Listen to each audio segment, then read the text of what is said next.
Uh-oh. The Nerdrotics review is out. Get over to Nerdrotic and subscribe. Tell them Tyrone Magnus sent you. Oh boy, this should be fun. I actually expected to see this out tomorrow. I think he kind of does it like that, but we got it early.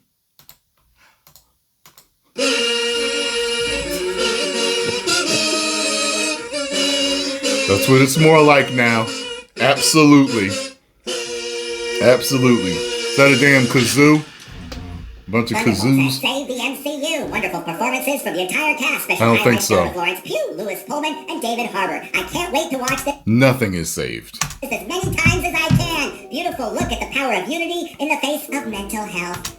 You must be consistent. Consistent wins is going to bring the MCU back. That's the only way it's going to happen, if it can happen. Second of all, you know what's kind of funny? I've had people actually comment, well, if you've never had mental illness, the movie may not be good to you. So you have to be mentally ill to understand it, to enjoy it? That's a meme in itself. I can't believe they said that to me. If you've never dealt with mental illness, the movie may not be good to you. Hilarious. Hashtag Thunderbolts. Hashtag Thunderbolts asterisk has taken me by complete surprise, showcasing Florida working through their darkest moments. It's refreshing to see this franchise treat mental illness properly. Not for jokes, each misfit gets their own moment to shine. But Pew absolutely steals the show. Thunderbolts, finally a Marvel movie that treats mental health. Century stole the show. And depression as a serious matter and not like undercutting it for the sake of a quip. A legit good character ensemble piece with a compelling Florence Pugh and Lewis Pullman performance. Not undercutting it. There was a lot of bad Marvel comedy in here, mainly consisting of the Red Guardian. The center. Yay, I liked it. Hashtag Thunderbolts is pretty damn good. Great pacing, a tight script, and effective messaging. The movie really tries to say something about mental health, loneliness, and depression. I really connected with it. Florence Pugh is an absolute star. Also a banger of an ending. You know what's kind of interesting? They've been saying for a few years now that we have a mental illness epidemic going on in the United States. So was that guy correct? Is that why it spoke to so many people? I mean, we've seen other movies that had to do with mental illness that may or may not have done better or worse than this movie. People keep talking about it. It's almost like there's a narrative. It's all about mental illness. And because it was about mental illness, all of a sudden that makes it a great movie. I don't get it, but okay. I mean, if you liked it, you liked it. I mean that. More power to you. If you liked it, you liked it. I didn't. It was a 2 for me. 2 out of 5. I didn't give it a 1. Okay. 2 out of 5 because its major flaw for me was that it was boring. Hey, review tomorrow. 24 hours later, and I'm still processing hashtag Thunderbolts. I'm not. Emotional level, something I never I processed it real fast. Mental health is one of the most important conversations today, and the way this movie gives it a platform. All about mental health. What's wild is it does all this while it brings back that MCU sauce we've been missing. It's fully reinvested me back into the MCU, and I'm not gonna lie, feels good to be excited again. Florence Pugh should honestly be in every MCU movie. Please, oh my god, pray, crying emoji, flames. Is it your time of the month? I don't get my period, dip. I don't have a uterus. Or ovaries. nerdrotic.com. Greetings, you over 1 million hellions and the 40% who haven't subscribed yet. Let's talk about the best Marvel thing since the last Marvel thing. A film the Disney marketing department wants you to believe is a deep, intellectual, engaging, and thoughtful take on mental health. In a superhero movie, bet you can't wait to take the kids to see that. Coincidentally, Marvel's been taxing the audience's mental health with most of the slop they put out since Endgame, which unfortunately... I was literally thinking about that. I was like... with the way they've been destroying the IPs that they have acquired, the mental health trials and tribulations that they have put the fans through are way worse. I mean, my God. And then you put out stuff Yeah, never mind. I mean, we'll have to watch a lot of to know what the hell's going on in Thunderbolts. A movie that only requires just a little bit of homework. And don't worry, it's not much. You just have to go back and watch 2018's The Wasp and Ant-Man, 2021's Black Widow, the full 6 episodes of The Falcon and the Winter Soldier, the full 9 episodes of Hawkeye, and Captain African American. Now, you also have to watch the real Captain America trilogy, but I would suggest you do that and just stop right there. Yeah. That being said, if you do have to see it, it is definitely the best of the worst. Doesn't make it good, it's just not as bad. Somewhere buried inside this content is a good... See, it's not that for me. Like, it's right there with Ant-Man and the Wasp, Quantumania for me. It's, you know, they have different flaws, but they're around the same level. And I may have given that a 1. I don't know what I gave that, but that's my feeling here. Like, yeah, I'll never watch them again.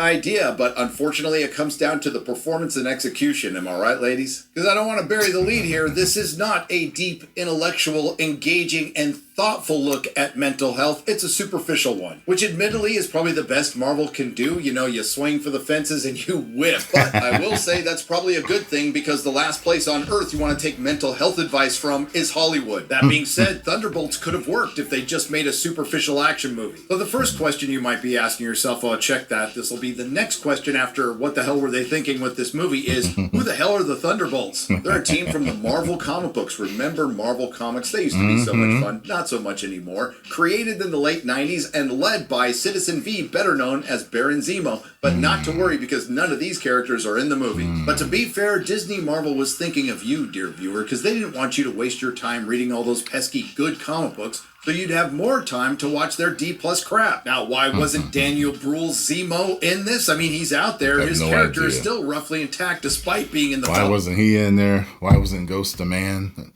like they're supposed to be? Why isn't Taskmaster a man like they're supposed to be? Why didn't it revolve mainly around Bucky and the whole team, or rather around Yelena? Because the majority of the fan base likes Bucky. I don't get it. Falcon and Winter Soldier. Turns out there's a good reason. When asked about Baron Zemo's absence, Thunderbolts director Jake Schreier gave a very detailed and eloquent answer for this creative decision. It wasn't in the script. And that answer was not as intellectual as this film. These Thunderbolts are mostly rejects from projects that should have been rejected. There's Yelena, the White Widow, and the Red Guardian, introduced in the Black... I actually like U.S. Agent better now. I like him more now. This movie actually made me like him a little bit more. His last appearance, I was just like, jeez. I mean, God, he just seems like a cosplay Cap. Like, what is this? Widow. There's John Walker, who did nothing wrong, who was introduced in the single most hateful piece of content ever created by Disney, The Falcon and the Winter Soldier. The Thunderbolts also features a pair of gender-swapped, misunderstood/victimized villains, like Ghost. Who? You know, Ghost. The gender-swapped, misunderstood villain from The Wasp and Ant-Man. Ringing any bells? No? Okay, fair enough, but I know you won't forget this one.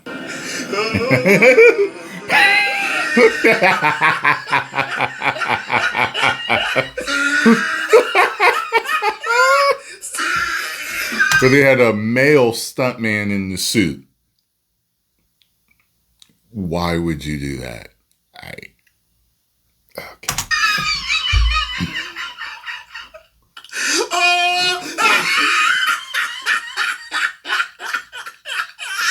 Oh, interesting. Exactly. Good old task mistress or task manager. Not sure what name is better. You decide in the comments section. Task manager.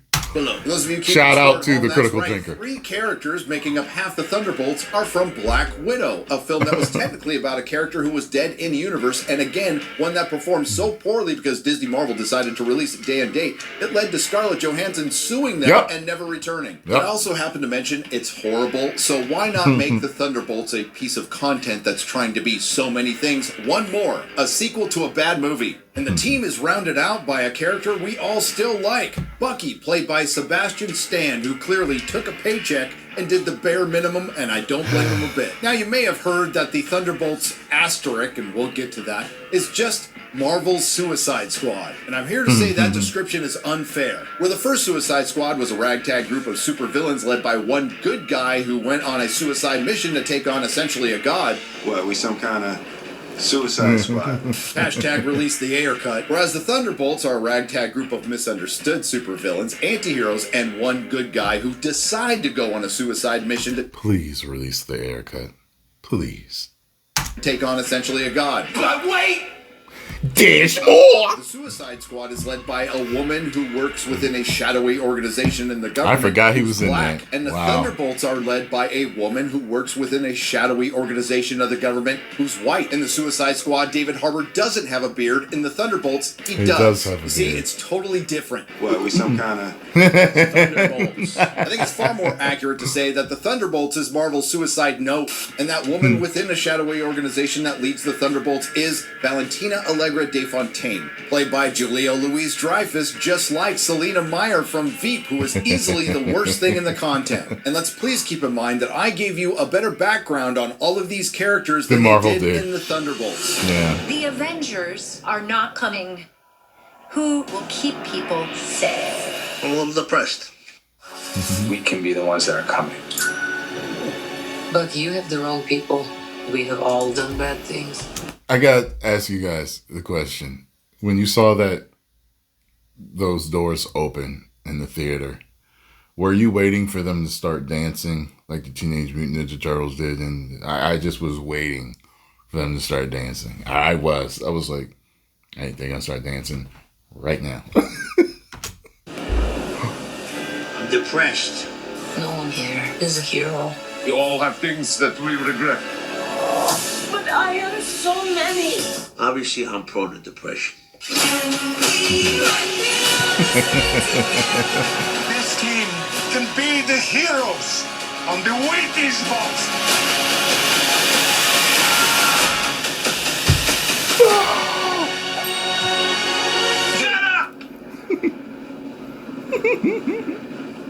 Depressed. A film that opens up with a line from Yelena describing her current mental state, which also unintentionally describes the current mental state of Marvel. There's something wrong with me. You damn right. Emptiness. I thought it started when my sister died, but now it feels like something bigger.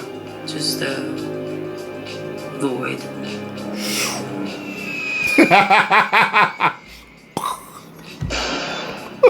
And then it gets into some pretty typical current Marvel stuff. A 5'0" Florence Pugh kicking the crap out of guys twice her size. Pretty standard, really. We also get the female superhero leg takedown, and a little later on, hallway scene. Yelena's able to take on John Walker despite not having superpowers. But to be fair, the intersectional feminism which was prevalent throughout Phase 4 and 5 is dialed down to the... You know, had a couple of fans let me know that the Black Widows were originally super soldiers. They had a different serum, but they were super soldiers. That would be so much easier to unbelievable. Like, just give them powers and okay, then they're able to throw everybody around and make it more believable, you know? Bare minimum here. Speaking of bare minimum, despite what you heard from the early access media first reactors, that's about how much they put into the whole mental health thing. Again, Yelena starts out Thunderbolts feeling sad, lonely, and unfulfilled. Then she goes to visit her dad, the Red Guardian, who eventually admits that he's sad, lonely, and unfulfilled, and she tells him that she's sad, lonely, and unfulfilled. And the reason being is she lost her sister, she drinks too much, she has no friends, and she doesn't have job satisfaction. So Yelena decides to take what will be her last mission from Selena Meyer, who it turns out is being impeached. Considering this movie was made in the aftermath of all those IRL impeachment trials and during all the lawfare, I'm still just gonna chalk it up to a coincidence. How does DeFontaine know Yelena? Well, that's from an end credit scene from a movie that came out almost 4 years ago, Black Widow. Well, it turns out Selena Meyer needs to cover her ass due to this impeachment. Forgot all about sends that. Yelena, the Task Manager, Ghost, and John Walker to a secret underground base to kill each other, which leads to my favorite moment in the Thunderbolts. Here we go, y'all. Here we go. Here we go. We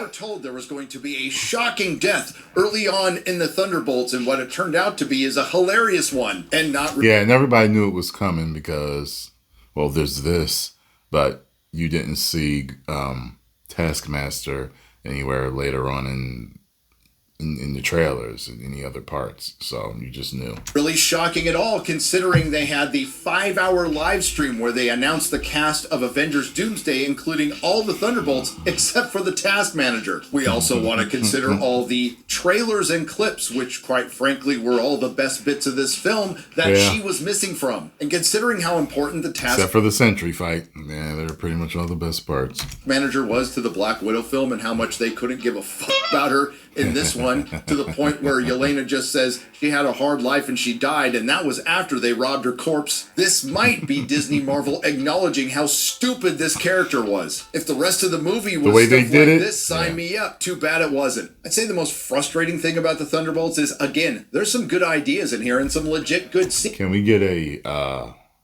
origin of the Red Guardian, please? Do it right without making him look like a moron. That could have elevated this movie, but they... It's the equivalent to bringing in Thor as Fat Thor. He's supposed to be the real deal. You know what I mean? Equivalent to Captain America. And you've... Like, come on, man. End up getting brought down because Disney Marvel can't get out of its own way. This includes the introduction of Lewis Pullman's Bob. Who made them think of that? What made them think of that? No, we're going to bring in the Red Guardian. Oh, cool. It's the Russian equivalent to Captain America. Well, we're going to make him out of shape, fat, beard, can't fit his outfit, and we're going to make him only comic relief, no badassery. Yeah! Like, who greenlit that decision? Or Robert Reynolds, the Sentry, who is the best thing in this movie. Yep. And a good character from the comics that is admittedly another twist on the bad Superman trope that is really tired these days. Instead of just being a psychotic Superman, and Sentry is psychotic, the difference here is he is so powerful that he's his own arch enemy in a separate personality known as the Void. A character that would have been better used in a real Avengers movie instead of this fake one, and believe me, we'll get to that. And while they made some changes from the comics, the core of the character... Yeah, they could have had the Avengers fighting Sentry / the Void. That would have been crazy. God, that is a missed opportunity. Is still there, and again, the performance is the best in this film. Through some exposition and conveniently left out paperwork, we find out that Bob is the only living test subject of the Century Project from Selena Meyer's Ox Group. So Selena Meyer was doing her own version of gain of function on the superhero serum to create her own superhero, but again, Bob was just a test subject who was never meant to survive. But they did make him a meth head, so hey, as a grateful recovering addict, I can now see my old self in a Marvel film. Feels great. So after... And it didn't make him like the movie anymore. See that? So I guess whatever. Wasting a good portion of the film trying to escape this vault where they eventually find out that Bob is the Sentry and he's damn near omnipotent, our Thunderbolts asterisk were saved by the Red Guardian. Now, how in the hell did he manage that? Well, he is conveniently Selena Meyer's limo driver, and he conveniently overheard her spill her entire plan, because why in the hell would the head of a shadowy government organization take precautions for security? And again, we're well over halfway through the film, and not much has happened, so in the interest of your time and mine, we'll just get through this. Where was I? So, the Red Guardian saves Ghost, John Walker, and Yelena, and then Bucky saves the Red Guardian, Ghost, John Walker, and Yelena, and then takes him prisoner. After getting a phone call finding out how dangerous... Did not expect him to do that.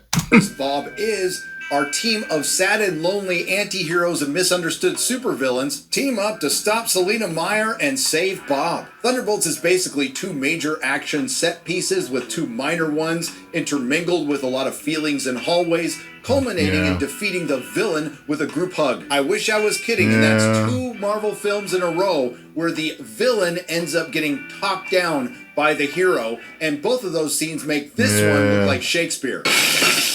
Hey, big guy. Sun's getting real low. As far as the good is concerned, and yes, there is some good, well, we'll start with Lewis Pullman. He's a good Sentry and completely wasted in this film. While you don't see a lot of his abuse, you see enough through his performance to actually have empathy for the character. Because he is a likable hot mess. Yeah. And it's too bad they didn't have more time to focus on the Sentry actually being the Sentry in his costume and fighting off the Thunderbolts with ease, because it was pretty good. And as the Void, I really liked his take on it. He was the personification of despair and malevolence, basically the god of black pills. A villain that could have been great, but again, it was held back by Disney Marvel. We'll get into that in the bad. I genuinely love Bucky's rescues. Yeah, I liked Sentry more than I liked the Void. I know I didn't think about that while thinking about the movie, but yeah. Scene which you saw in the trailer, it's something I've been looking for in Disney Marvel for a long time. A superhero doing superhero shit. And I have to point out the obvious. I am now covering the second Marvel movie in a row that he should have been the star of. And despite John Walker getting crapped on this entire film mostly by the women, he's still one of the best. We told you. He should have been the new Captain America.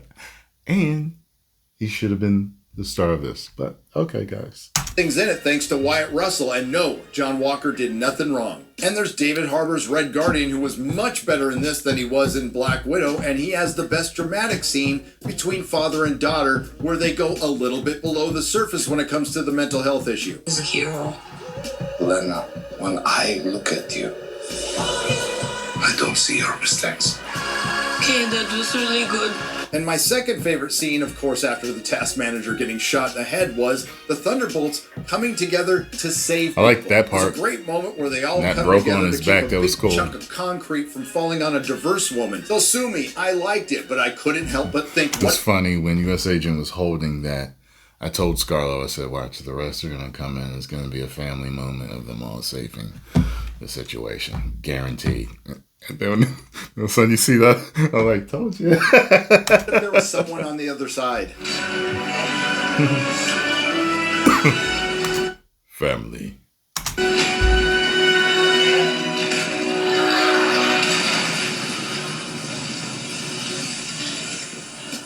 This brings us to the bad, including but not limited to Julia Louis-Dreyfus. Again, doing an unfunny and annoying version of Selena Meyer from Veep. But I think a better description would be doing an impression of your garden variety average female executive from Hollywood. And yes, this is a movie that requires a lot of homework because it has a lot of C-list characters that most of you have never heard of. This is a problem that even Kevin Feige has acknowledged from today's Wall Street Journal. The head of Marvel Studios told colleagues recently that watching all the comic book giants' new TV shows and films had started to feel more like homework than entertainment. Gee, I wonder who's been saying that for years. And his big solution is the Thunderbolts, again from the Wall Street Journal. The first major test of his reset. See, and I already explained why I don't think it was homework. In my last video with Cosmic Wonder, I did a reaction to with Marvel admitting its failure. Watch that, and I explain what I mean there. Arrived this week with Thunderbolts, about a team of sidekicks, has-beens, and other C-listers who have to save the world in the Avengers' absence. Then there's taking on the issue of mental health in a Marvel movie. At best, it's a child's view of mental health. I'm sorry, that's disrespectful to children. It's a Hollywood view of mental health. It only goes in the most basic beginnings of two characters' trauma. Yelena, who let a girl out to be shot as a test for the Red Room, and Bob, who was abused by his father and a drug addict. Man, this would have been something really interesting to explore with Bucky in The Falcon and the Winter Soldier and in this movie, but they give Bucky a line to tell you, oh, I'm fine, don't worry about it. And the rest, I really have no idea. They do set up John Walker, but they don't pay it off at all. But essentially, the women were all victims of circumstance, including DeFontaine, and the men outside of Bob are either morons or dicks. And they do the typical Marvel thing when there is the occasional dramatic scene, they have to follow it up with a joke or an action scene and not let it breathe at all. When there's no consequences, there is a great scene where the Red Guardian saves the little girl and then the Void wipes her from existence. But then we find out within a few minutes that there was no joke there. that everybody's pretty much going to come back okay. He doesn't actually kill people, he just puts them in a little trauma room. But I can safely say you might enjoy this movie. So they're going to all relive their trauma. If you don't do any of that homework and you don't watch the post-credit scenes. Because the final one actually makes the film worse. Yes. The worst, the funny one, oh, I can't talk. The first mid-credit scene is funny.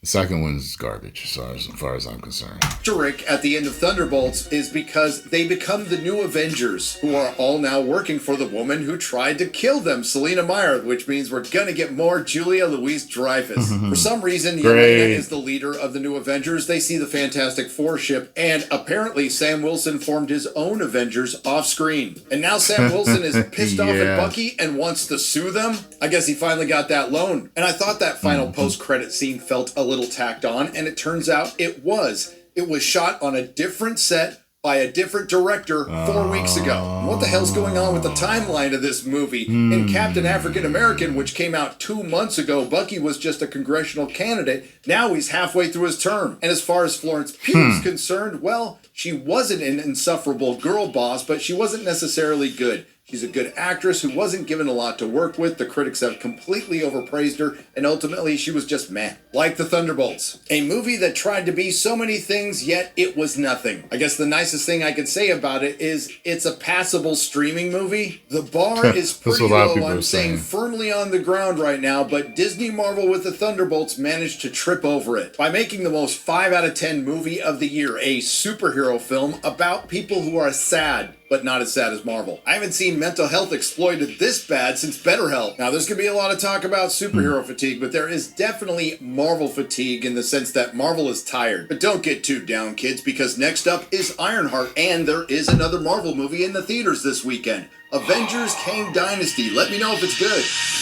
nerdrotic.com. The Thunderbolts is a big old piece of trash, and that's the bottom line. Cause Stone Cold said so. 10 million subscribers.